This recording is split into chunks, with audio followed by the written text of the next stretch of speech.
our seats. Let us prepare, there we go. Let us prepare our hearts and minds for worship.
Good morning. It is good to be back with you. I have been gone this past week to Kansas City to a convention sponsored by the Fellowship of United Methodists in Music and Worship Arts. It was called A Place at the Table, and it was a wonderful event with many highlights, one of which was to be in a room with between 200 and 300 United Methodists, worship and music leaders, singing choral anthems and Methodist hymns. That was just one of the highlights. So I thank Trinity for giving me that opportunity to attend. Let's stand this morning and join our voices, in our opening hymn, Immortal, Invisible, God Only Wise.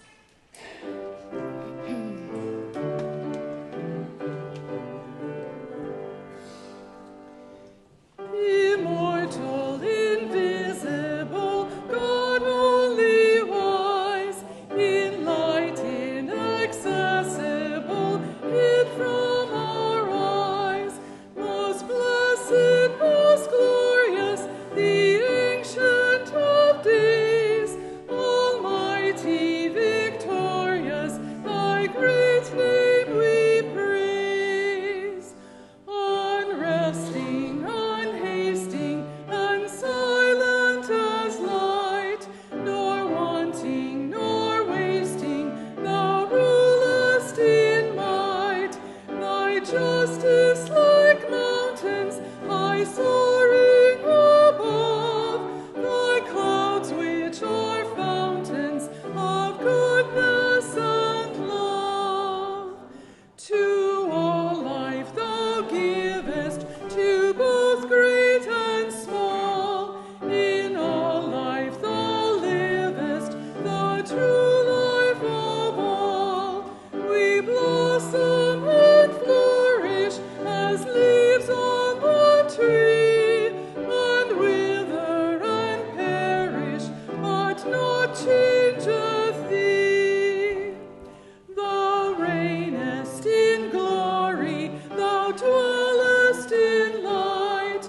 Thine angels adore thee, all veiling their sight. O Lord, we would render, oh, help us to see. 'Tis only the splendor of light hideth thee. You may be seated.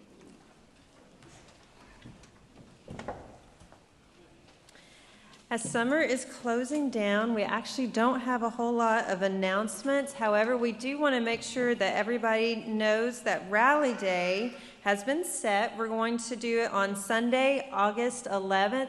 And this is kind of the church's regathering point as we begin a new academic calendar. Wonderful Wednesday will resume shortly after that, as well as a lot of Sunday school classes will either begin new curriculums. But it's just a time to come back together and enjoy. So we're going to kick off at 4:30. And the youth will do their annual challenging their parents to a kickball game, or any other adults that want to come and remind the youth that they're not all that all the time. But then we'll also have some music presentations, hopefully. And then at 5:30, we're going to do a cookout.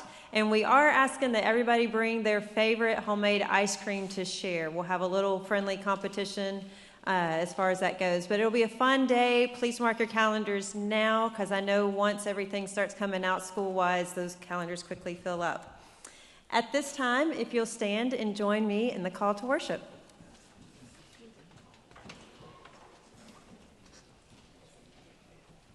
God is seated in the divine council, and in the midst of the gods holds judgment.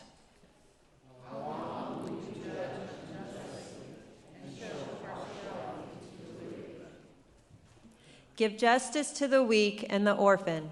Maintain the right of the afflicted and the destitute.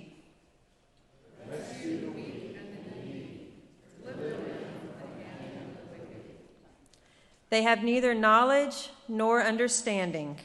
They walk about in darkness. All the foundations of the earth are shaken.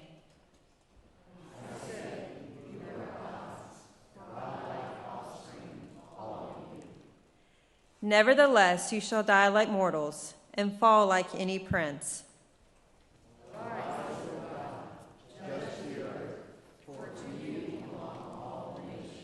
And let's remain standing for our prayer hymn.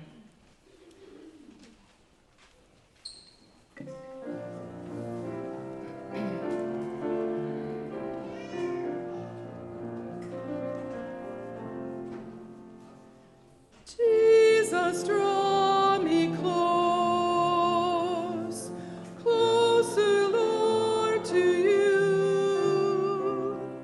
Let the world around me fade away.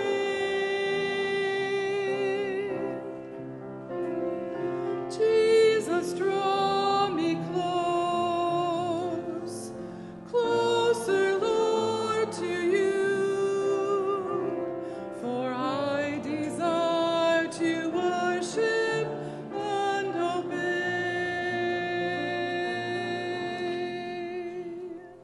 Jesus, draw me close, closer, Lord, to you. Let the world around me fade away.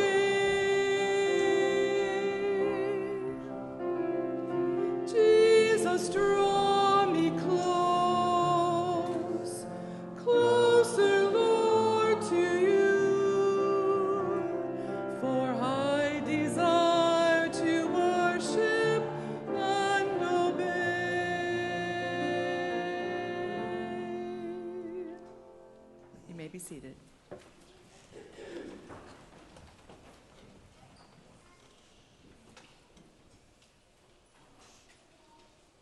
Let us pray.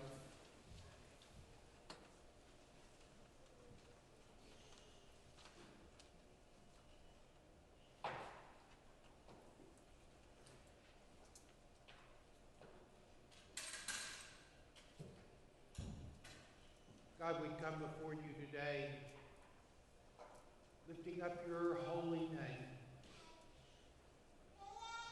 praising you in song and in word.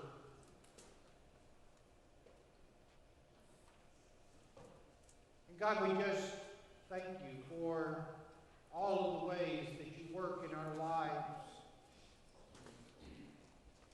And as we come together today, dear God, we ask for a new anointing of your Holy Spirit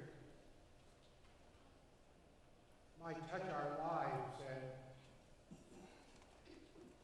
lead us to faith and discipleship in you. God, we lift up to you today those that are sick, those that are suffering, those that are troubled. God, we lift up to you today our nation and our city.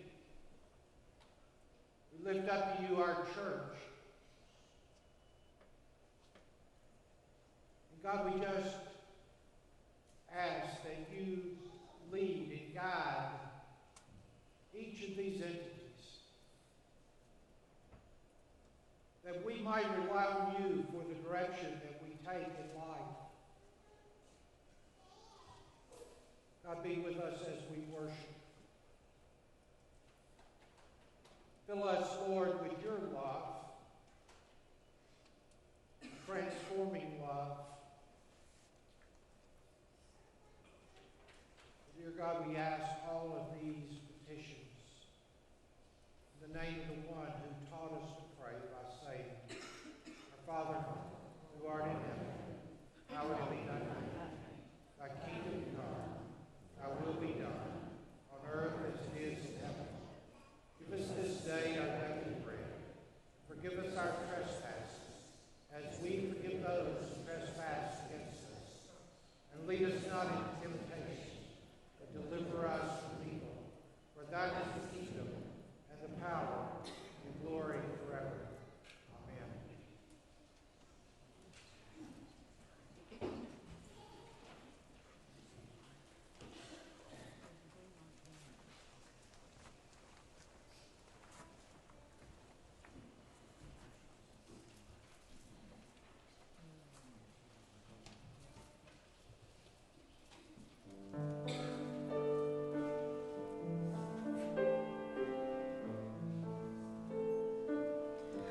Though I may speak with bravest fire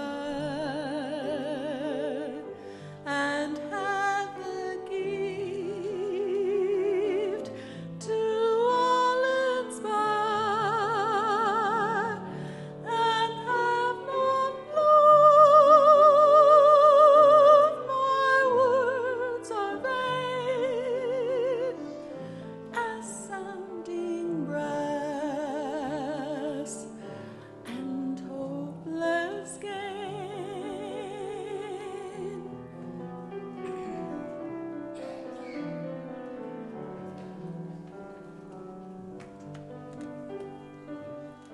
Though I may give all I possess and striving so my love profess, but not begin by love within, this prophet soon turns strangely thin.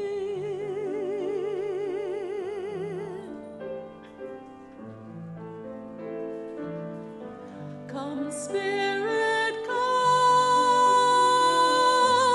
our hearts control, our spirits long to be made whole. Let in one love guide every deed. By this we worship and are freed.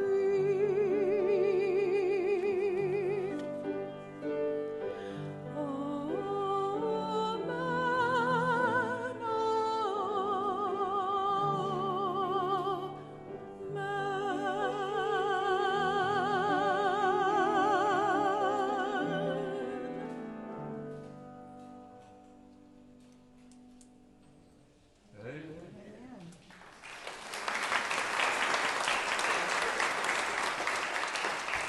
Thank you so much for sharing. At this time, we invite all of our children to come up for a children's moment.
stretches out beach, listens to music, plays games. That's pretty cool.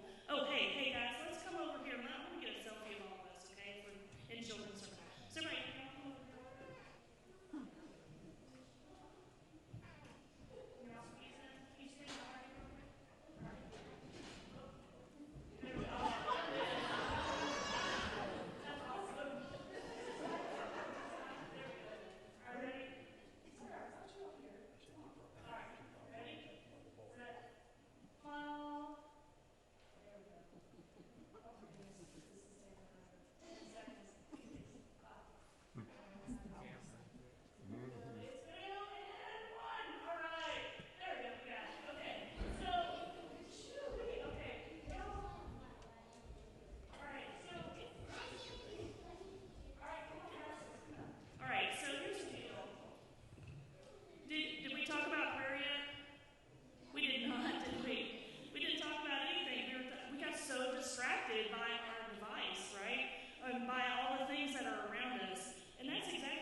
There are two sisters named Mary and Martha, and they were planning on having Jesus come. And when Jesus came, Martha got all excited and nervous, and she wanted everything to be perfect in her house, and she made it all, she was working really hard, and Mary sat and listened and talked to Jesus while she was doing all her work. And we get distracted sometimes when the reality is that we need to pay more attention to being with our family and learning from Jesus, right, and about all the little things, right? And that's kind of what we want to talk about today. So that's the important thing, is that we get distracted a lot, don't we? Our electronic devices are very easily help us get distracted. We're taking selfies and we're playing games. Do you like to play games on that? Yeah? Okay, so that's what we want to remember, is that we want to remember that we need to take time every day to be with Jesus, right? So let's pray. Dear God, sometimes we get distracted. Help us keep focused on you. Amen.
Our scripture today comes from Luke chapter 10, verses 38 through 42.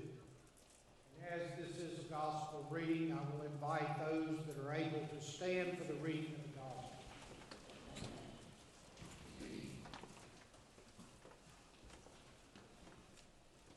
Now as they went on their way, he entered a certain village where a woman named Martha welcomed him into her home.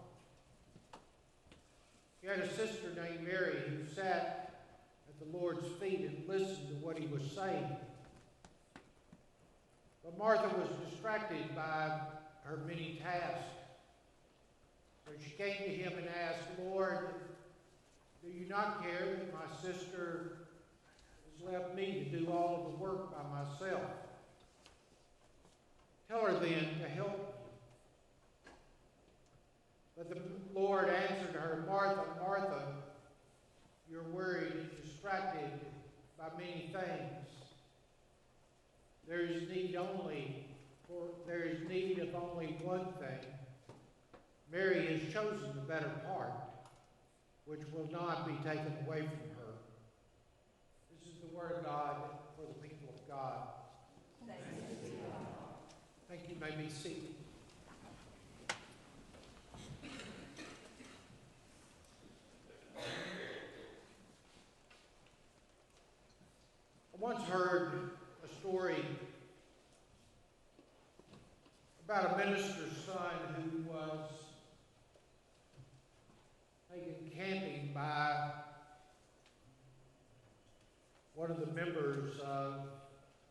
father's church. And the experienced camper who took him camping told the young boy, said, whatever you do, don't stray away from camp and the campfire, because these woods are full of beasts of all kinds. The preacher's son really had no desire whatsoever of disobeying this warning. But after they got the camp set up, the boy was drawn by curiosity. He wandered farther and farther from the fire. And suddenly he found himself face to face with a very large and very powerful looking bear. And the boy could see no escape. And seeing the bear coming toward him, he did what he'd been taught to do. He knelt down to pray for deliverance. He closed his eyes very tightly, but he opened them a few moments later. And he was absolutely ecstatic because the bear was kneeling down right in front of him. And the bear too was praying. And he looked at the bear and he said, "Oh, bear, isn't it wonderful? Here we are with such different viewpoints, and such different lives, and such different perceptions of life. And yet we're praying to the same Lord." The bear looked back at him and said, "Son, I don't know what you're praying, but I'm saying grace."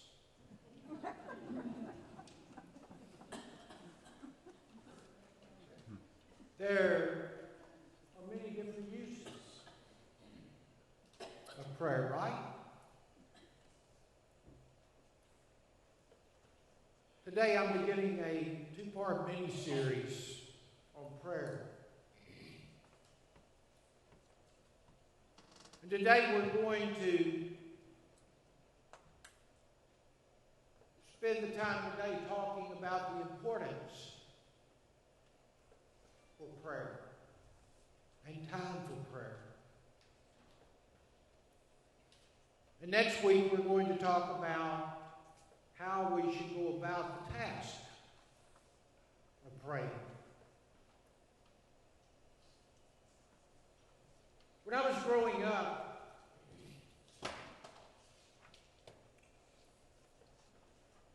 fresh water was a tremendous commodity in my home. I know that's hard to believe in today's times. But my family cherished fresh water. Why? Because we had a well next to our house. It just would not produce enough fresh water for a family of 4. One summer, my dad decided that the well next to my grandfather's old store, which was 3/4 of a mile from our house, had always supplied enough water to probably even provide fresh water for the entire community. So he got this brilliant idea that we were going to tap in to that well next to the store. So for about a month and a half, my dad and I and my grandfather dug a 3-mile or 3/4-mile long trench. And part of that trench had to cross an asphalt road. We finished the trench and we laid the pipe. And we connected it to the well at my grandfather's store. And guess what? The well worked great. For the first time in my life, we didn't ration water. We had more than enough water. We even were able to water the lawn, something I'd never witnessed doing.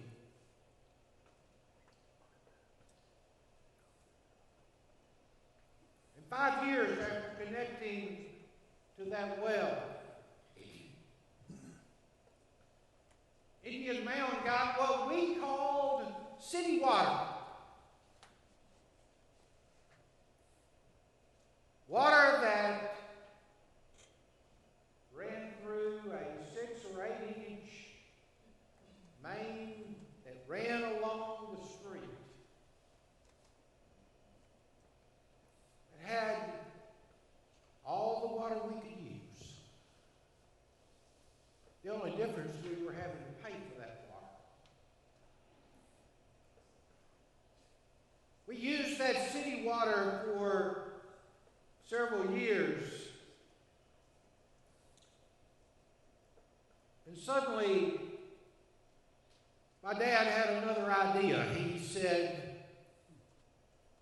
it's no use paying for water to water the garden and to water the yard. I'm going to connect the line back to the well at the store. And we'll use that to irrigate the garden, to water flowers, and to water the lawn. So he connected back to the well, and guess what? Nothing came out of the pipe.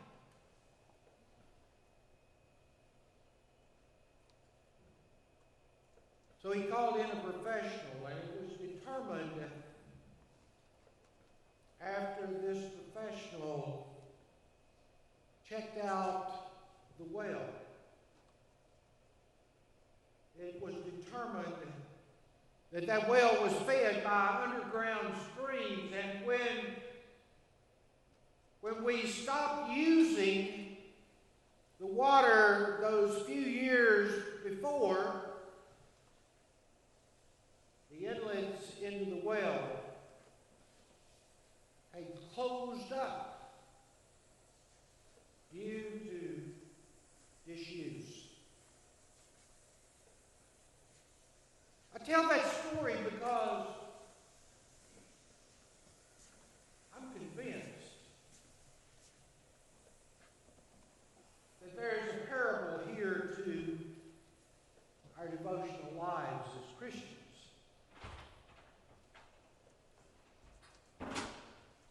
I've learned throughout the years that when I fall out of daily communication with God, that suddenly there is a clogging of the communication. And I feel that the distressing thing about this is that this clogging of the spiritual arteries is something that doesn't just happen to me, but it happens to more and more Christians all the time.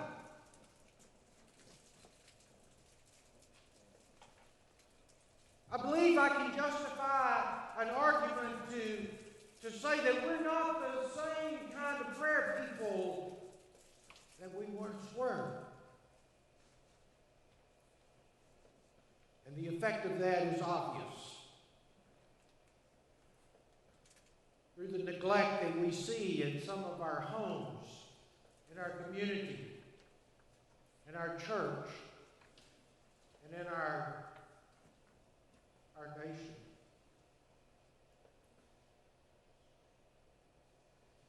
I can almost hear some of you who enjoy debating with me saying, but John, where can I find the time?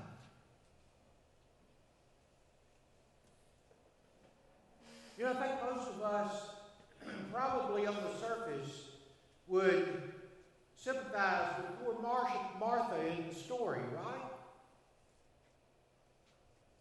Martha in this story is frantically hurrying around the house, serving food, making certain that all of the guests are comfortable, while her sister, Mary, a woman no less, is sitting at the feet of Jesus. And Martha says, Lord, don't you care? Jesus, don't you care that my sister has left me to prepare the table by myself? Then she concludes and she says, Jesus, tell her to help me. Many of us can sympathize with poor Martha.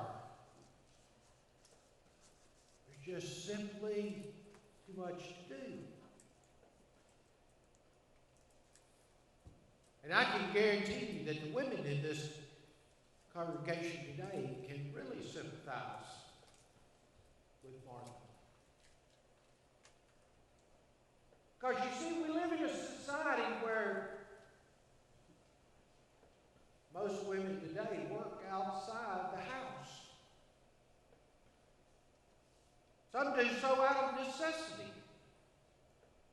Some do so out of choice. But if you put any statistic or put any emphasis on statistics, statistics tell us that, however, the traditional expectations of wives and mothers really, especially in regard to their responsibilities in the home, really hasn't changed that much over the centuries.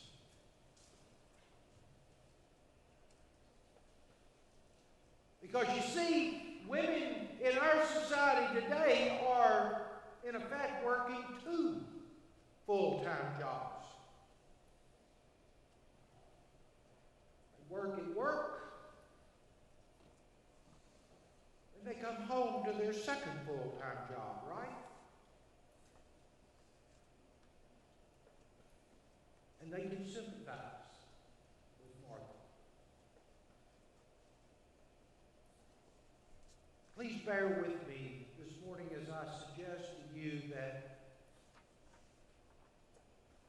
folks, we have absolutely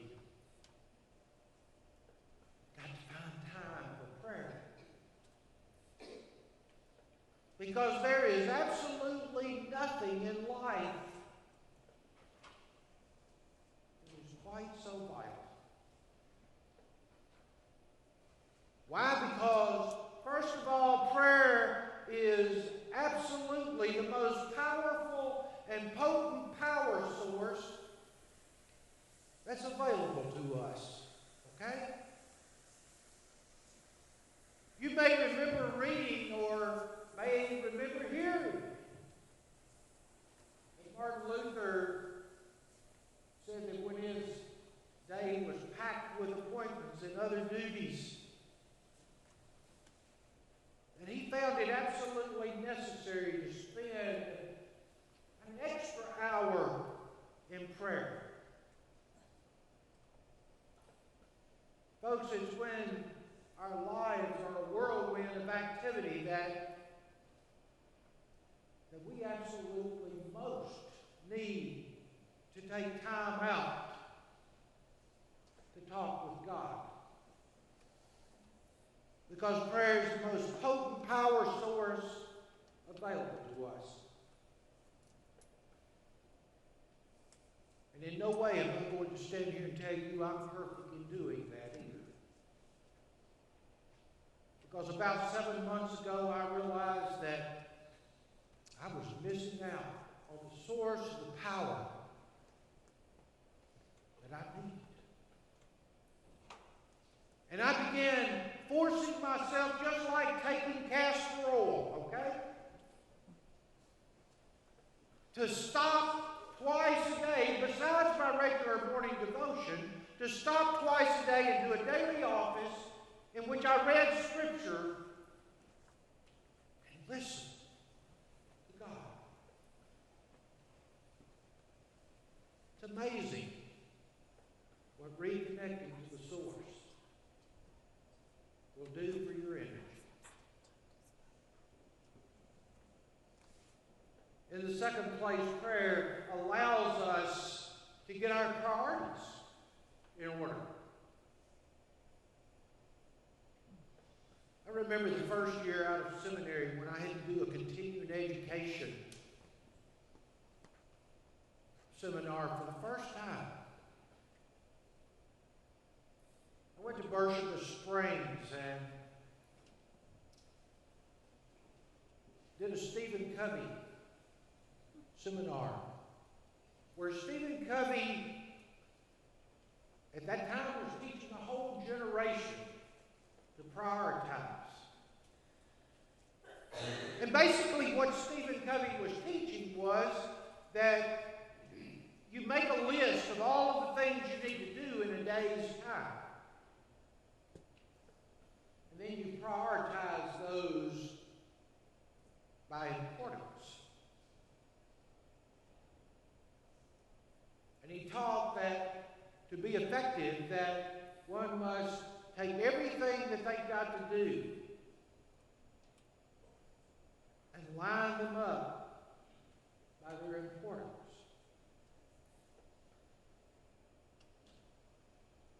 Folks, when we view Jesus Christ as our top priority, and we're fully committed to discipleship, and we center our lives in prayer, then we connect to the source of that power, and we're able to complete whatever it is that we're seeking to do.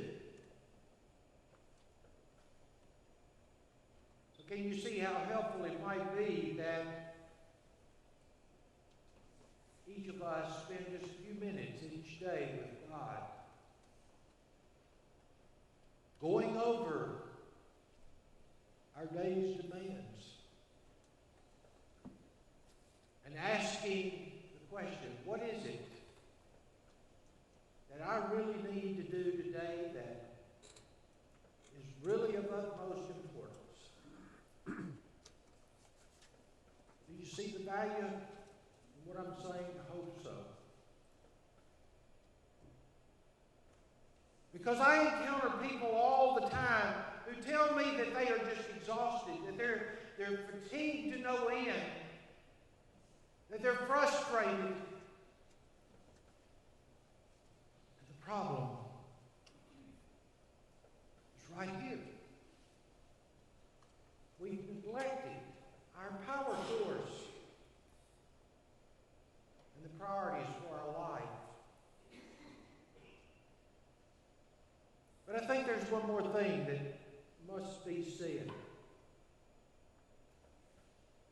And that is that prayer gives us the inner resources. We're dealing with life's most frustrating problems. What I'm saying is that prayer is not only the key to energy, but it's also the key to endurance. Years ago, Dr. Norman Vincent Peale wrote a book, a really great book. I encourage you to read it. It's a book titled The Positive Power of Jesus Christ. And in that book, he tells a story about an old cowboy, very deeply devoted and righteous man who spent his life sharing his faith and wisdom with a good friend of Dr. Peale's. And one day, Dr. Peale's friend asked this old cowboy, he said, "Jim, what did you learn in all of your years on the plains herding cattle?" Jim thought for a moment, and then he answered. He said, "I learned on the plains that I have the greatest of respect for Hereford cattle." He said, "As you know, on the plains, there are violent snowstorms. There are times when you have violent snowstorms and the temperatures plunge below zero. And the snow is driven by the winds." He said, "You know what? Most cattle, when that starts happening, they have a tendency to drift downwind. And when they come to a fence, they pile up, and many of them die." But he said, "You know what? It's not that way with Hereford cattle. They wouldn't drift downwind. Instead, they would force themselves upwind. And then when they came to a fence or some kind of barrier, they would huddle together, shoulder to shoulder. They would put their heads down and wait out the wind. And very few died from the elements." And then the old cowboy concluded this way. He said, "So I've learned that when you put your faith and your trust in Almighty God and you walk every single day with Jesus Christ, and you stand up to your difficulties when they come along, they will break on you and you will not break under them." Folks, we must take time to pray. Prayer is the key that unlocks the awesome power of God in our lives. Prayer helps us put our priorities in order. And prayer makes it possible for us to face our problems, to preserve until the time that God gives us victory over them. Though you don't have time to pray, think again. As busy as our lives are nowadays, who can afford not to pray? As a matter of fact, let us pray. God, we thank you that you are the God that sustains us God that through your word speaks to us and draws us near to you. God, search us right now.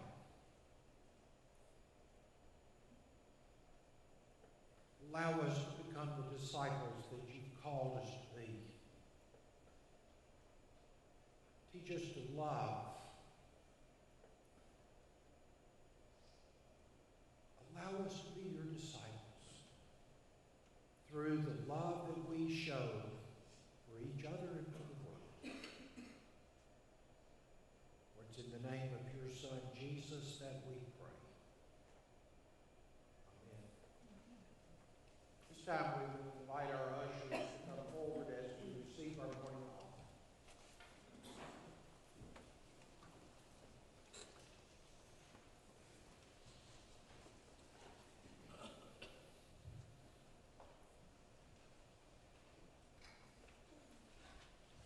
God, as we come to the time in the service in which we're given an opportunity to give back to you a part of what you've blessed us with, we ask that you would bless this time, that you would bless each gift and each giver, that you would multiply and use these gifts to build your kingdom here on earth. For it's in the name of Jesus that we pray.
Remain standing and we sing together our hymn of commitment, Sweet Hour of Prayer. You've made a decision today or this week that you would like to bring to Christ, whatever that decision happens to be, whatever Christ is leading you to. The altar is open. We invite you to come. If you would like for me to pray with you, just motion to me, and I'll be more than glad to pray with you. If you'd like to pray by yourself, the altar is open. Whatever your need as we sing.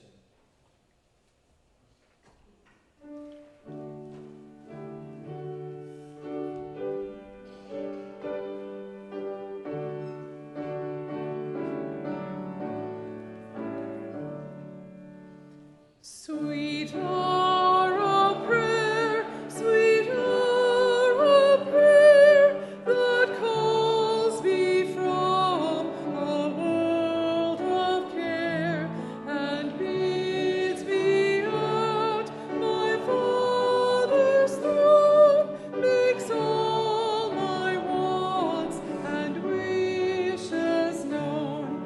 In seasons of distress and grief, my soul has often found relief, and oft escaped the tempter's snare by thy return, sweet hour of prayer. Sweet hour of prayer, sweet hour of prayer, the joys I feel, the bliss I share, of those whose anxious spirits burn with strong desires for thy return. With such I hasten to the place where God my Savior shows his face, and gladly take my station there, and wait for thee, sweet hour of prayer. Sweet hour of prayer, sweet hour of prayer, thy wings shall my petition bear. To him whose truth and faithfulness engage the waiting soul to bless, and since he bids me seek his face, believe his word, and trust his grace, I'll cast on him my every care, and wait for thee, sweet hour of prayer. We ask now, Lord, that your love, your peace, and your understanding will go with us, abide with us now and forever. Amen. Go in